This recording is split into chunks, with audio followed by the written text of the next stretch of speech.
सुखदेव जी बोले, राजन जब हिरण्याक्ष का वध हुआ तब से ही हिरण्याकश्यपु जो हिरण्याक्ष का भाई था वो नारायण से बैर भाव बना रखा, और ऐसा बैर भाव महाराज प्राण की आहुति लेने के चक्कर में पड़ा रहता था। नारायण की कोई भी बात कर दे उसके सामने महाराज बड़े क्रोध में आ जाता था। और महाराज उसकी एक पत्नी थी जिसका नाम था कयादु, और बड़ी भक्ति भाव वाली थी। और यूं कहें बबूल के बाग में महाराज एक कोमल वृक्ष उत्पन्न हो गया। अब क्या था महाराज, वैर तो पहले से ही था। और हिरण्याकश्यपु के 4 पुत्र थे, संलाद, अनुल्लाद, लाद और प्रहलाद। सबसे छोटे थे प्रहलाद। और प्रायः देखा जाता है सबसे छोटे पुत्र पे प्रेम अपने आप थोड़ा अधिक हो जाता है, न चाहते हुए भी। यद्यपि पिता माता के लिए सभी पुत्र बराबर हैं, फिर भी न चाहते हुए भी थोड़ा प्रेम ज्यादा हो जाता है। यही हाल था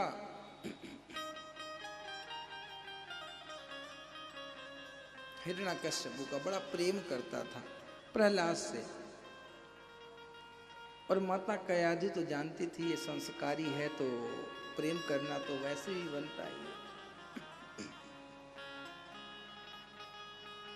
महाराज प्रहलाद तो बचपन से ही प्रभु भक्त थे, उसमें कोई कहने की बात नहीं है। अब क्या था, थोड़े से पढ़ने के योग्य हुए तो हिरण्याकश्यपु को लगा मैं इसे इसके अंदर राजा का गुण देखता हूं, ये मेरे बाद राजा बनने योग्य चारों में से यही प्रहलाद है। इस कारण इसको शिक्षा ग्रहण कराने भेजता हूं और उसके बाद इसे राज्य दूंगा, क्योंकि बड़ा होनहार बालक है, इसके अंदर सारे लक्षण है राजा बनने के।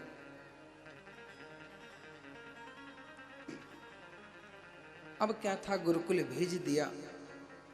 और गुरुकुल भेजने के बाद महाराज कुछ दिन हो गए तो हिरण्याकश्यपु प्रेम करता ही था प्रहलाद से। बोला कि ऐसा है मंत्रियों, जाओ थोड़ा हमारे पुत्र को लाओ, प्रहलाद को देखता हूं कैसा है, क्या पढ़ रहा है, अच्छा हो रहा है कि नहीं। अब क्या था, मंत्री गए, ले आए महाराज। ले आए, जैसे ही देखा प्रहलाद को हिरण्याकश्यपु ने महाराज आज आसन को सिंहासन छोड़ के महाराज दौड़ा है बड़ी तेज से, और पुत्र को अंक में भर के प्रेम करने लगता है। और महाराज सही बताएं तो पुत्र का जो स्पर्श करना होता है, पुत्र को स्पर्श करना जो माना जाता है, वो चंदन का जो लेपन होता है चंदन से भी शीतल माना जाता है। पुत्र का स्पर्श चंदन के स्पर्श से भी ज्यादा शीतल माना जाता है।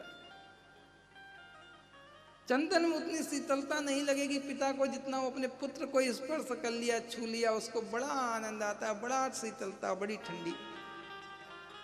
तो आज जब अंक में भरा है तो उसे बड़ी आनंद की प्राप्ति हुई।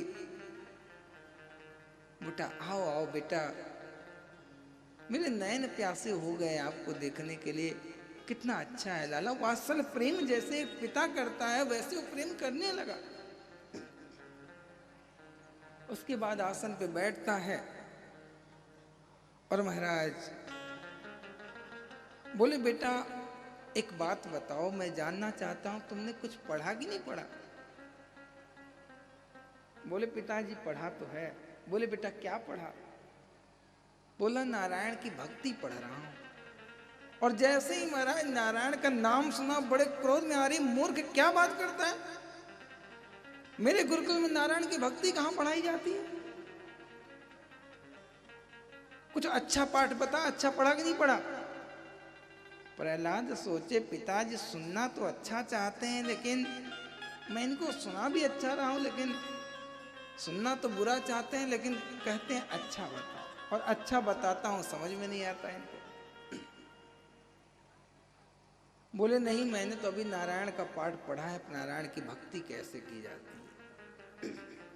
तुरंत महाराज बुलाया संडा और अर्मक को। महाराज बड़े क्रोध से तलवार निकाली कि मूर्खों, क्या मेरे गुरुकुल में पढ़ाया जा रहा?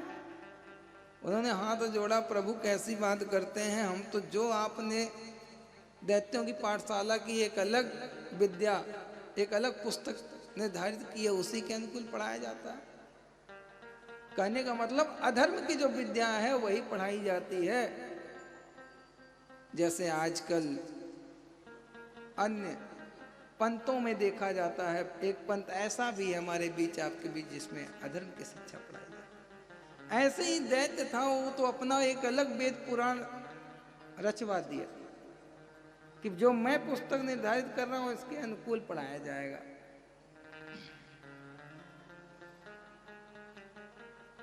गुरुओं ने कहा, देखो राजा, हम लोग पढ़ाते वही हैं, ये कुछ गड़बड़ी है, कुछ बता नहीं पा रहा है, लेकिन इस बार इसको छोड़ दो, कुछ दिन हम लोग इस पे ज़्यादा ध्यान देंगे, इस बार आएगा तो आप पूछिएगा।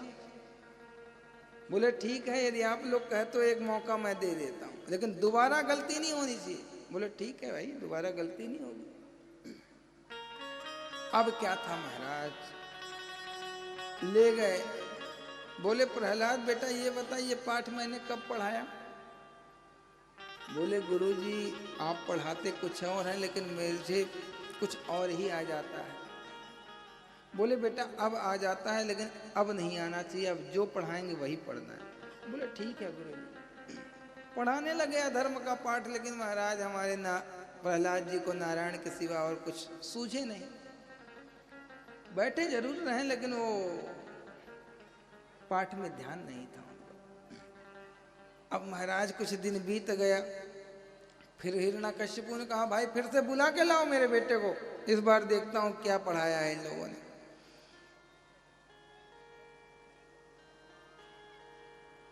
फिर मंत्री ले आ दिए। फिर महाराज दौड़ा पहली बार की तरह, फिर गया, वही प्रेम करने लगा। प्रहलाद ने सोचा अभी फिर ये नाराज हो जाएंगे, अभी शुरू में तो बड़ा प्रेम दिखाते हैं, उसके बाद ऐसी बात बोलते हैं। सोचा कि ठीक है, लेकिन जो सत्यता है वो तो मैं बोलूंगा, जो करना होगा पिताजी को करेंगे।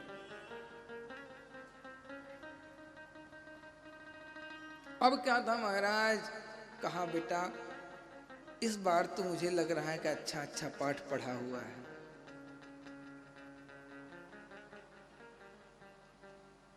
प्रहलाद सोच रहे हैं, सुनना बुरा चाहता है और कहता है अच्छा पाठ पढ़ा होगा। कहता है अच्छा बताओ, अच्छा बता दूंगा, तो फिर नाराज हो जाते हैं। बोले पिताजी पढ़ा तो हमने अच्छा ही है। बोले बेटा जल्दी जल्दी सुना, फिर क्या पढ़ा इस बार। जो पिता का एक कर्तव्य होता है, पिता के हिसाब से बोलता है। बोले पिताजी सुना तो दूं, आपको कष्ट हो जाता है। बोले नहीं बेटा, अच्छा पाठ पढ़ाएगा, क्यों कष्ट होगा।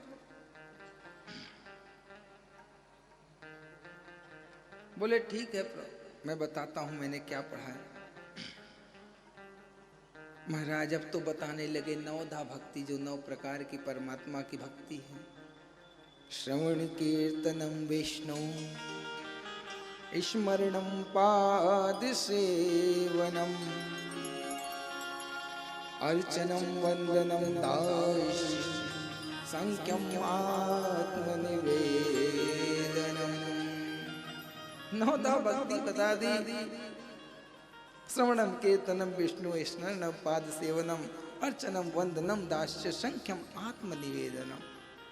जैसे ही महाराज 9 प्रकार की भक्ति बताई, आज तो जो गोंद में लिया हुआ था प्रहलाद को तुरंत फेंकता और बड़ी चिगाड़ मारते हुए तलवार निकालता है। आज ना प्रहलाद रहेगा और ना संडा अर्मक रहेंगे। महाराज बड़े क्रोध से आज उत्पन्न हुआ है। तब तक गुरु लोग आ जाते हैं। बोले राजन रुको रुको,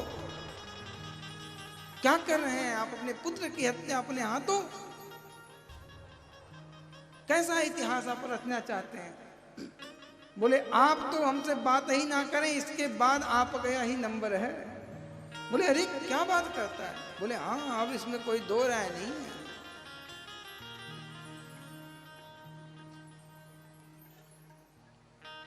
लेकिन गुरु जी को तो इसलिए छोड़ दिया कहीं मुझे ब्रह्म हत्या ना लग जाए।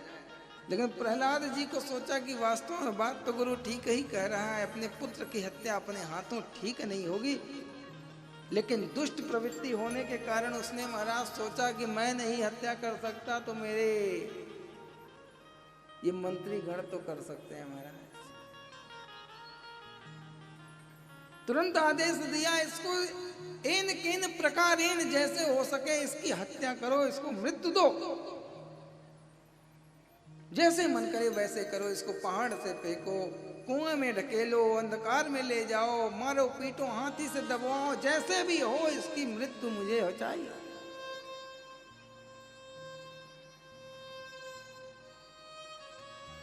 प्रहलाद बड़ा कोमल बेचारा पिता की बातों को सुन रहा है, लेकिन उसे नारायण पे पूर्ण विश्वास।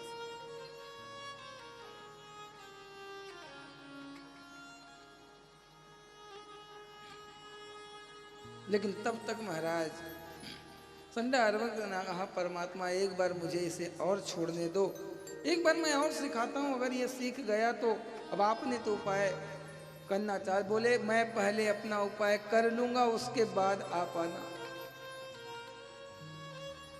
गुरु चाहते थे यद्यप प्रहलाद बच जाए, लेकिन महाराज दुष्ट हिरण्याकश्यपु अपनी आदत से लाचार था। महाराज अब क्या था, समस्त प्रयास महाराज करता है, हाथी से दबवाता है, पहाड़ से फेंकवाता है महाराज, कुएं में गिरवाता है, काल कोठरी में बंद करवा देता है, भोजन पानी बंद कर देता है। लेकिन महाराज जब काल कोठरी से निकाला गया तो प्रहलाद पहले से भी ज्यादा और दिव्य सुंदर होके निकले, हिष्ट पुष्ट होके निकले। लोगों ने सोचा कि प्रहलाद जैसा गया था काल कोठरी में, भोजन जल जलपान सब बंद था, तो ये तो कमजोर होना चाहिए, हिष्ट पुष्ट कैसे दिव्य सुंदरता की खान होके निकला, क्या चक्कर।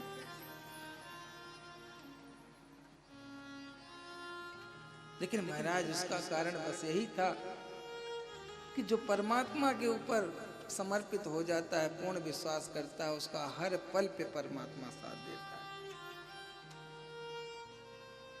काल कोठरी में महाराज वैसे तो व्यंजन जाते औरों के हाथ के, लेकिन काल कोठरी में जब विष्णु भगवान ने देखा कि मेरे भक्त प्रहलाद की ये दशा हो रही है और मूर्ख पे पूरा निष्ठा रखता है, अपने बाप से भी विरोध कर लिया, अपने पिता से भी विरोध कर लिया, ऐसा भक्त होना महाराज बड़ा दुर्लभ है, जो अपने पिता से भी विरोध कर ले धर्म के लिए, न्याय के लिए। और महाराज पिता से विरोध सिर्फ एक ही शर्त पे किया जा सकता है, धर्म अगर पिता अधार्मिक है, धर्म को नहीं मानता, तब पिता का भी विरोध करना सार्थक माना गया है धर्म शास्त्रों पुराणों। और हर जगह मात पिता और गुरु की वाणी बिना विचार करे जाने, और सब जगह माता पिता गुरु और भगवान की वाणी को बिना विचार करे कर लेना चाहिए। लेकिन यदि अधर्म का मार्ग प्रदर्शित कर रहा है, गुरु हो, माता हो, पिता हो, तो वहां आप विरोध कर दोगे तो आपको कोई पाप लगने वाला नहीं है। हर चीज का विधान बताया है शास्त्रों पुराणों वेदों उपनिषदों ने, ग्रंथों ने महाराज, लेकिन जानकारी करनी पड़ेगी। हमने पढ़ लिया माता पिता और प्रभु की वाणी, बिना विचार करे सब जानी, बस माथा सेट हो गया महाराज, कुछ भी कहें करें। लेकिन यदि धर्म का विरोध हो, अधर्म सिखलाया जाए, तो वहां पूर्ण रूप से आप विरोध कर सकते हो, जिस प्रकार से भरत ने अपनी मां से विरोध कर लिया, प्रहलाद ने हिरण्याकश्यप से कर लिया। कर सकते। जब काल कोठरी में गए प्रहलाद, तो उनको परमात्मा ने देखा, तो माता लक्ष्मी को भेज दिया कि जाओ तुम ही सेवा करो उसकी। अब महाराज जिसकी स्वयं सेवा जगत जगदम्बिका विष्णु जी की भार्या लक्ष्मी जी कर रही हैं तो आप समझ सकते हो उसकी गति क्या हो, जिसके कारण बड़े दिव्य स्वरूप से निकले प्रहलाद सुसज्जित होके।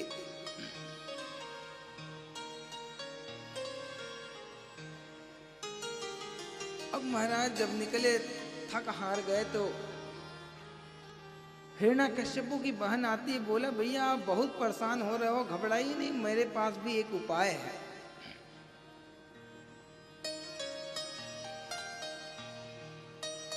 बोला क्या उपाय है बहन, तू बता। तब महाराज कहा कि मेरे पास एक ऐसी आशीर्वादात्मक चद्दर है, शॉल है, जिसे मैं ओढ़ के बैठ जाऊंगी तो मैं तो सुरक्षित रहूंगी, लेकिन ये बालक प्रहलाद जल जाएगा। इसलिए आप प्रबंध कीजिए, अग्नि प्रज्वलित करने की लकड़ियां इकट्ठी कीजिए, मैं प्रहलाद को लेके बैठूंगी, खुद तो ओढ़े रहूंगी और उसको बाहर निकाल के बैठी रहूंगी, ये जल जाएगा, मैं बच जाऊंगी, आपका काम भी हो जाएगा। बोला ठीक है भाई।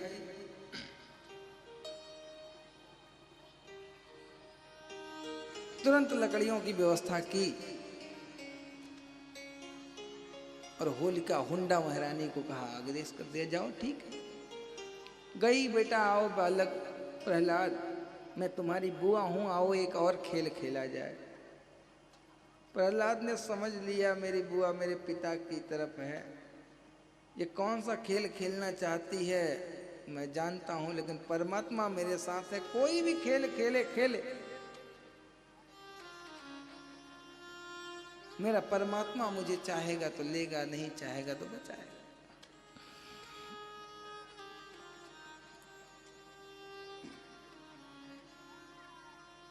पूर्ण विश्वास बालक प्रहलाद को, छोटा बालक लेकिन देखिए परमात्मा की कृपा, अटूट विश्वास, इतनी विषम परिस्थितियां आने पे भी उसने बदलाव नहीं, मार्ग नहीं बदला। और हमारे ऊपर थोड़ा सा कष्ट पड़ जाता है तो हम सोचते हैं परमात्मा हमारा कार्य नहीं कर रहा है, टूट जाते हैं, मार्ग ही बदल देते हैं, पूजा पाठ से कोई फायदा नहीं हमारा। ऐसा विचार में आ जाता पंडित जी क्या पूजा करें महाराज, क्या पूजा करें, हम जीवन भर दुखी दुख में। और महाराज सच बताएं, दुख में जितना आनंद है उतना सुख में नहीं है, क्योंकि दुख में हमेशा परमात्मा की याद आती है, परमात्मा हमारे साथ रहता है, सुख आता है परमात्मा चला जाता है। जैसे माता कुंती के साथ हुआ, आपने श्रवण किया, जब तक दुख था तब तक परमात्मा साथ था, कुंती को सब कुछ दिलाया, परमात्मा जाने लगा, लेकिन कुंती ने चालाकी पूर्वक वरदान ले लिया। क्या वरदान मांगा, सुख के माथे सिल पड़े जो हर ही से जाए, और बलिहारी व दुख की जो पल पल नाम रटाए।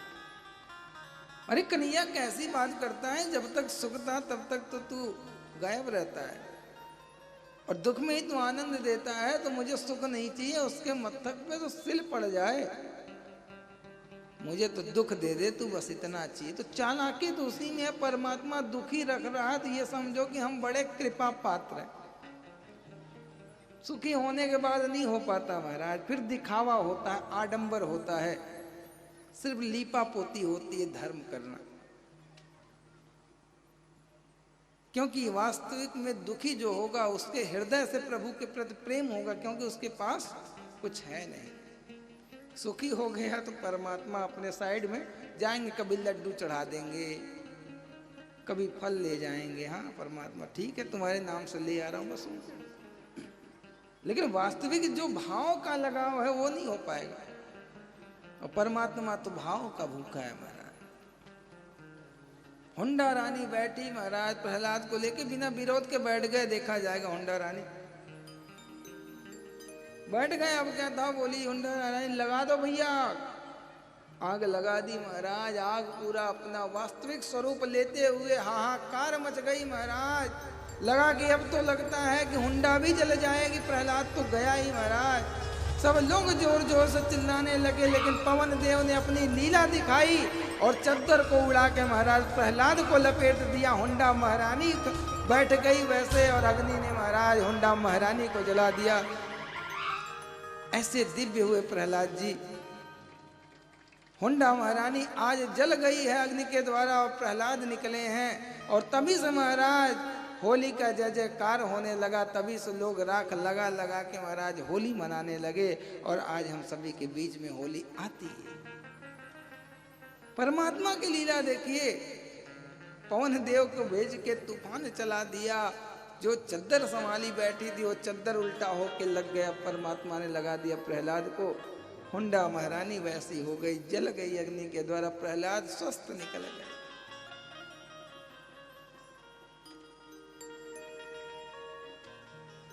जाको राखे साइया मार सके ना कोई। जिसको परमात्मा रक्षक बन के बैठा उसे कोई मार नहीं सकता महाराज। इस प्रकार प्रहलाद जी निकले। अब क्या था, गुरु की याद आई। गुरु कह रहे थे मैं अंतिम देखूंगा, तो अंतिम में बुलाया। गुरु अब सब तो मैंने काम कर लिया, लेकिन ये मरा नहीं, इसलिए अब आप ले जाओ। गए महाराज, गुरु जी लेके आज बांध दिए हैं कुर्सी में हमारे प्रहलाद को। बांध दिया है महाराज प्रहलाद को खूब अच्छी तरीके से। सब बच्चों को दिखा दिया कि जो नारायण का नाम लेगा उसको यही गति होगी। अब सोचे डराऊंगा धमकाऊंगा सुधर जाएगा। गुरु जी चले गए महाराज।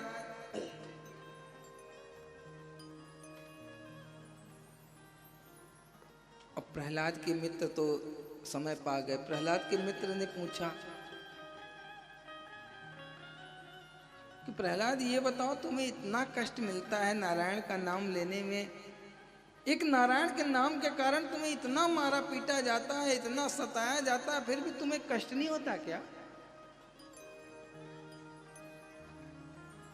बोले यदि कष्ट होता भाई तो इस तरह हिष्ट पुष्ट रहता क्या? बोले क्या हम लोग नाम लेंगे तो हम लोग हिष्ट पुष्ट होंगे? बोलो बिल्कुल हिष्ट पुष्ट होंगे महाराज आप। अब क्या था महाराज, सभी लोग परमात्मा का नाम लेने लग गए। और क्या आज नाम ले रहे हैं? अभी तक तो अकेले प्रहलाद नाम लेते थे, आज पूरे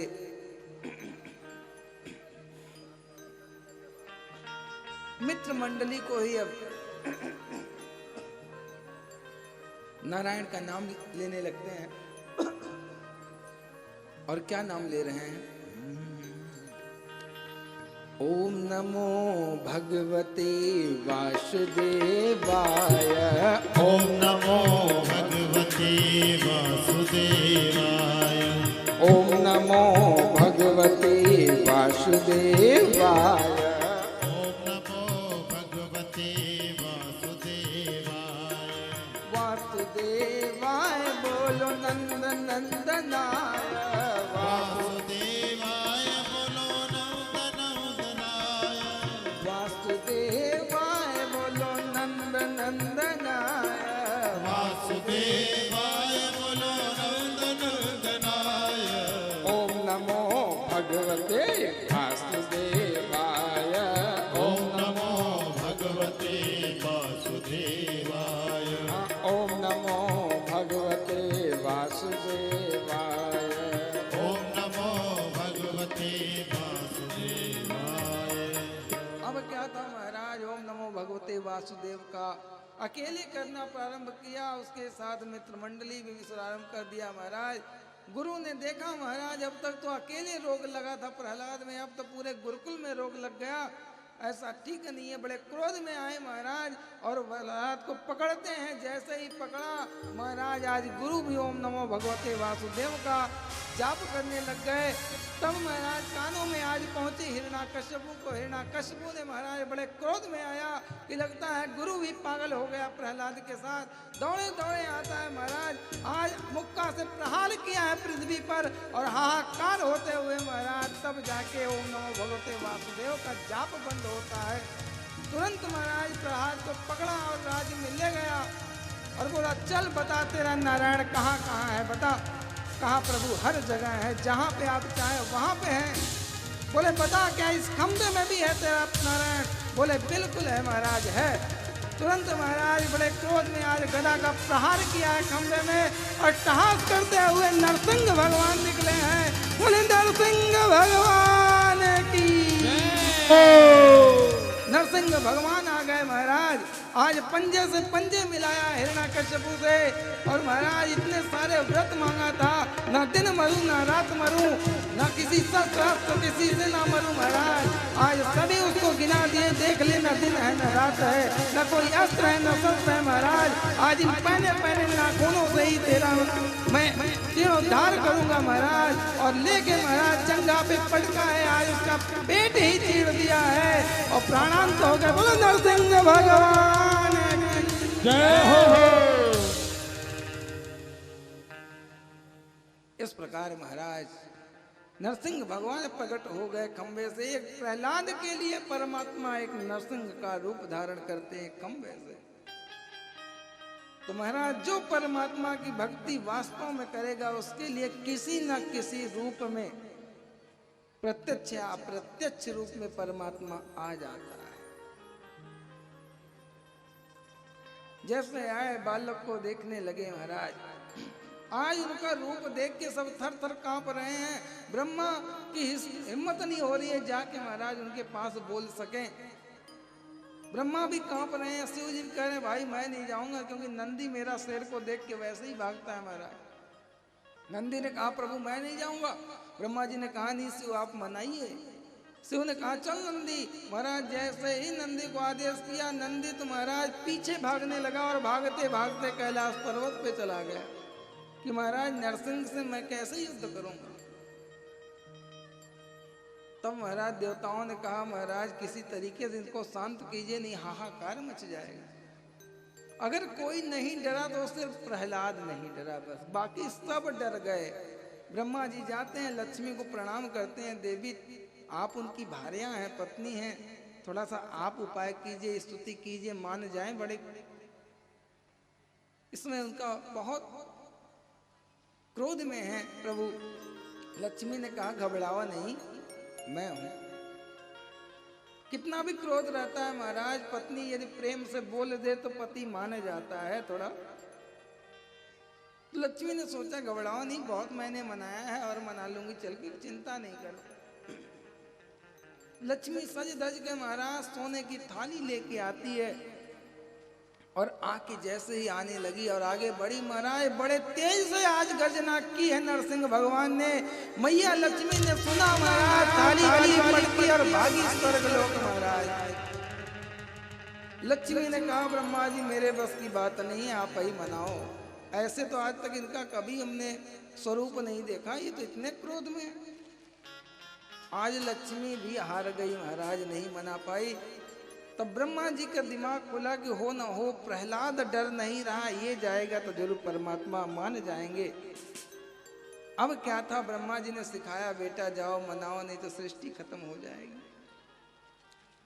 प्रहलाद फटाफट गए। अब जैसे ही गए तो महाराज आज नरसिंह भगवान वात्सल्य प्रेम दिखाते हुए चाटने लगे, हाथ से सहलाने लगे। अरे बालक बेटा तू मेरे नाम के खातिर इतना कष्ट सहा, अरे तेरे ये कोमल तन तुझे कष्ट नहीं होता? बोले जिसका आप जैसा पिता हो उसका कौन क्या बिगाड़ेगा। बोले ये तो बता, तू सब मुझसे डरते हैं, तू क्यों नहीं डरता? प्रहलाद जी ने बोला प्रभु जंगल में शेर से सब डरते हैं, लेकिन जंगल का जो बालक, जो शेर का बालक होता है, उस शेर के गले पे बैठ जाता है जाके। शेर का बच्चा शेर से क्यों डरेगा? मैं तो आपका बालक हूं, मैं आपसे क्यों डरूंगा? परमात्मा खुद हुए महाराज और आशीर्वचन देकर प्रहलाद को, प्रहलाद से पूछा क्या चाहता है मांग। बोला कुछ नहीं। बोले नहीं बेटा घबरा नहीं। परमात्मा प्रहलाद को वैकुंठ वास देते हैं। इस प्रकार से महाराज प्रथा जी की कथा समापन होती है।